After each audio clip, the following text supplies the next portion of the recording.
मन सजा था 196 देशों का। संयुक्त राष्ट्र में दुनिया भर के राष्ट्रीय अध्यक्षों का आना जाना लगा रहा।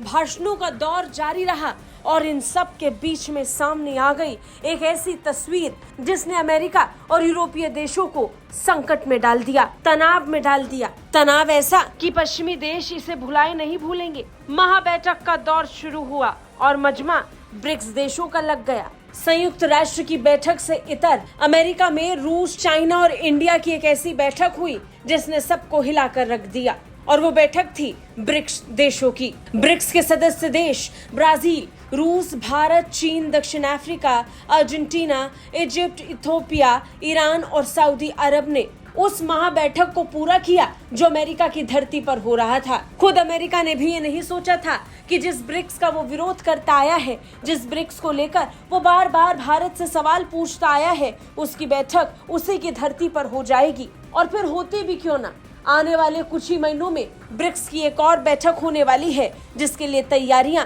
जोरों पर हैं। इन सब के बीच में देखने लायक तस्वीर विदेश मंत्री डॉक्टर जयशंकर की रही।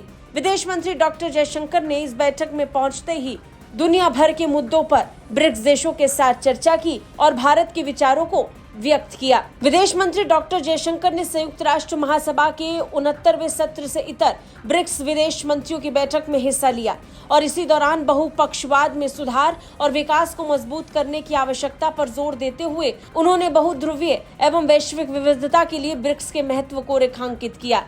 जयशंकर ने इसे लेकर सोशल मीडिया पर भी जानकारी दी। उन्होंने कुछ तस्वीरों को शेयर करते हुए बताया कि कैसे ब्रिक्स की बैठक संपूर्ण हो गई। भारत ही लंबे वक्त से कहता आया है कि संयुक्त राष्ट्र सुरक्षा परिषद की सदस्यता में सुधार होना चाहिए। यही बात फिर एक बार भारत ने ब्रिक्स की बैठक में भी दोहराई। खैर, ब्रिक्स का आधार व्यापारिक संबंधों को मजबूत करने को लेकर है, लेकिन अब व्यापार से आगे बढ़कर ये यूनाइटेड नेशन के लिए खतरा बनता जा रहा है। सिर्फ यूएन ही नहीं, G7 देशों को भी ब्रिक्स से डर लग रहा है, क्योंकि ब्रिक्स का विस्तार जिस तेजी के साथ हो रहा है और जिस स्तर पर दुनिया भर के देश इससे जुड़ने के लिए उत्सुक हो रहे हैं, नॉमिनेशन भर रहे हैं, उसके बाद चिंता तो होगी ही। और अब जब ये मीटिंग पूरी हो चुकी है तो देखना ये होगा कि इसके विस्तार को लेकर आने वाली बैठक में ब्रिक्स देश क्या तय करेंगे, क्योंकि तुर्की और पाकिस्तान दोनों ही इस बार अपना अपना नॉमिनेशन दाखिल कर रहे हैं। ब्यूरो रिपोर्ट, भारत तक।